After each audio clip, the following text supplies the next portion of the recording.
Chemistry में हमने पढ़ा पहले, एलिमेंट्स पढ़े। एलिमेंट क्या थे? कार्बन हो गया, ऑक्सीजन हो गया, हाइड्रोजन हो गया, हीलियम हो गया, सोडियम हो गया, पोटेशियम हो गया, रुबीडियम हो गया, बहुत सारे एलिमेंट्स हैं, 120 125 हैं, ठीक है। इन एलिमेंट्स को पढ़ा। फिर हमने पढ़ा कि मॉलिक्यूल, मॉलिक्यूल क्या है?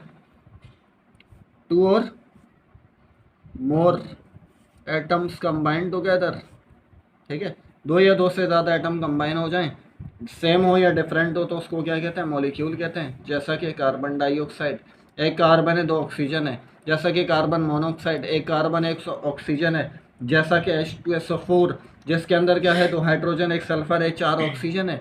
तो ये क्या है? ये सारे के सारे मॉलिक्यूल हैं जिसमें एक या एक से ज़्यादा एलिमेंट के एटम्स शामिल हैं, ठीक है। इसके बाद आता है कंपाउंड। अच्छा, ये भी आ जाएगा इसमें, H2 भी आ गया, Cl2 भी आ गया, इसमें O2 भी आ जाएगा। O2 से मुराद यहाँ पर क्या है? दो atoms of, two atoms of oxygen है, टू एटम्स ऑफ क्लोरीन है, टू एटम्स ऑफ हाइड्रोजन है, ठीक है। अब कंपाउंड पे आते हैं। कंपाउंड क्या है? कंपाउंड की डेफिनेशन क्या है? व्हेन टू और मोर डिफरेंट, अब यहाँ पर एक चीज़ याद रखना, डिफरेंट एटम्स कंबाइन टुगेदर, क्या हो जाए? कंबाइन टुगेदर, तो वो क्या कहलाता है? कंपाउंड कहलाता है। जैसा कि carbon monoxide, carbon dioxide, CH4, methane gas, ethene, C2H4, C2H2, ethyne, ठीक है। ये C6H6, बेंजीन, C6H12O6, ग्लूकोस, ये सारे के सारे क्या हैं? कंपाउंड है। अब मैं ये लिखता हूँ, ये बताना कंपाउंड है कि ये नहीं है। H2 कंपाउंड है कि नहीं है? नहीं, क्यों? क्योंकि इसमें दो तो हैं लेकिन मगर सेम है, डिफरेंट नहीं है। तो ये मॉलिक्यूल है बट कंपाउंड नहीं है। अच्छा, यहाँ पर जितने भी मॉलिक्यूल लिखे हैं इसमें कुछ कंपाउंड है, कुछ कंपाउंड नहीं है। मॉलिक्यूल तो सारे हैं इसमें। अब इसमें देखें, अगर ये सारे के सारे कंपाउंड तो हैं, मॉलिक्यूल भी हैं, इसका मतलब ये है कि every compound is molecule, every compound is also molecule. Her compound molecule होता है but not every molecule is compound. Her molecule compound नहीं होता। फॉर एग्जांपल ये कंपाउंड नहीं है, ये क्या है? मॉलिक्यूल है, कंपाउंड नहीं है। कंपाउंड के लिए क्या है? डिफरेंट होना चाहिए, ठीक है।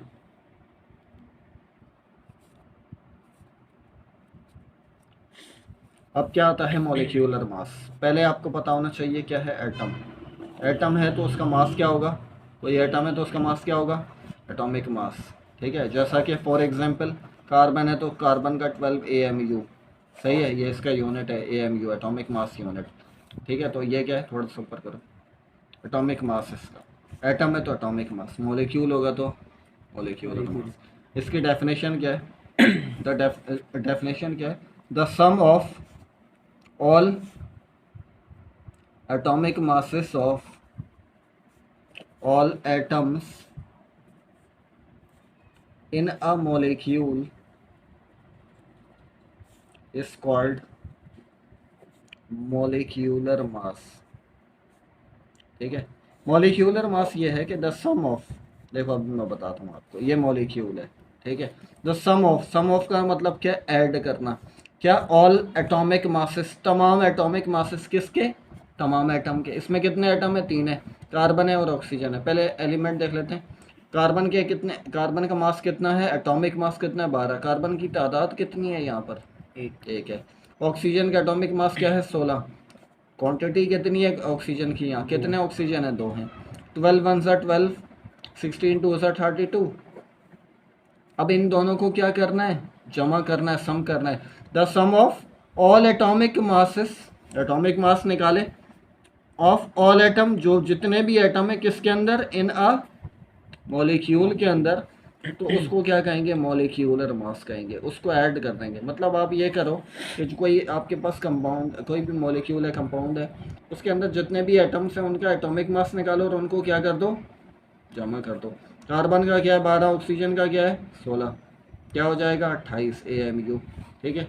H2SO4 अब इसमें एच कितने हैं, एच है फिर एस है फिर ओ है। एच का मास क्या होता है 1, तादाद कितनी है 2। एस का मास कितना होता है 32, तादाद कितनी है 1। ऑक्सीजन का मास कितना है 16, तादाद कितनी है 4। 2 1 ज़ा 2, 32 1 ज़ा 32, और ये 16 4 ज़ा 16 16 32 64, ये क्या हो जाएगा 37 90 96 98 98 AMU अमाउंट मास यूनिट किसका, एटॉमिक मास यूनिट किसका, सल्फ्यूरिक एसिड का, ठीक है, H2SO4 का। ये क्या निकाल दिया मॉलिक्यूलर मास। मॉलिक्यूलर मास क्या है भाई, मॉलिक्यूल हो कोई आपके पास, मॉलिक्यूल किससे मिलकर बनता है, एटम से। उसके अंदर जितने भी एटम हैं उन सबका क्या निकालो, एटॉमिक मास निकालो। अगर एक है तो एक एटॉमिक, मतलब एक का तो एटॉमिक मास पता है, जैसे ऑक्सीजन है उसमें 10 ऑक्सीजन आ गए, एक ऑक्सीजन का एटॉमिक मास क्या है 16, 10 का क्या होगा 16 को 10 से मल्टीप्लाई करो। फिर कोई हाइड्रोजन होंगे, हाइड्रोजन 50 हैं, एक का कितना है 1, 50 के कितने होंगे 50 मल्टीप्लाई 1, ठीक है। तो ये 50 के आगे, अब इन दोनों को क्या कर दोगे, जमा कर दोगे, ठीक है। तो आपके पास क्या आ जाएगा, मॉलिक्यूलर मास आ जाएगा।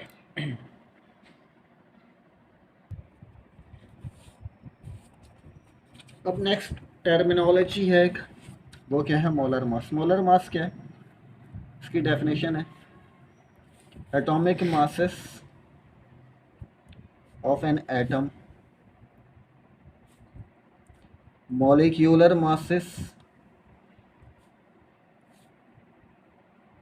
of molecules expressed in gram is called molar mass. भाई देखो आप, ये है कार्बन है, कार्बन का एटॉमिक मास क्या है 12 AMU, यूनिट गैस का एटॉमिक मास यूनिट, ठीक है। आपने बोला कार्बन डाइऑक्साइड क्या होगा इसका एटॉमिक, मॉलिक्यूल है तो मॉलिक्यूलर मास क्या होगा 28 AMU। अब ये बोल रहे हैं कि कोई एटॉमिक, कोई भी एटम हो उसका एटॉमिक मास किस में एक्सप्रेस किया जाए, ग्राम में, तो वो उसका क्या बन जाएगा, उसका बन जाएगा मोलर मास। उसका क्या बनेगा, मोलर मास।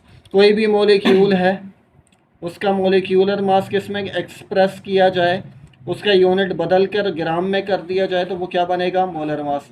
मैं बोलूँ कि आपको जो है CH4 है तो इसका एटॉमिक मॉलिक्यूलर मास क्या होगा, कार्बन का एक है, हाइड्रोजन 4 16 हो जाएगा, 12 4 16, ठीक है। तो ग्राम में लिखूँगा तो इसका मतलब ये इसका क्या है, मोलर मास है। मोलर मास क्या होता है, किसी भी कोई एटम हो एटॉमिक मास हो, किसी मॉलिक्यूल का मॉलिक्यूलर मास हो, उसका आगे यूनिट क्या लिखा हुआ हो, ग्राम में लिखा हो, तो इसका मतलब वो उसका क्या है मोलर मास है, ठीक है। अब मैं जैसे बोलूँ कि भाई C6H12O6 ग्लूकोस है, इसका एटॉमिक मॉलिक्यूलर मास बता रहा हूँ अभी। मॉलिक्यूलर मास क्या 180 AMU बोल रहा हूँ तो इसका मतलब मॉलिक्यूलर मास है। मैंने बोला कि 180 ग्राम है तो इसका मतलब इसका क्या है, ये मोलर मास है, ठीक है।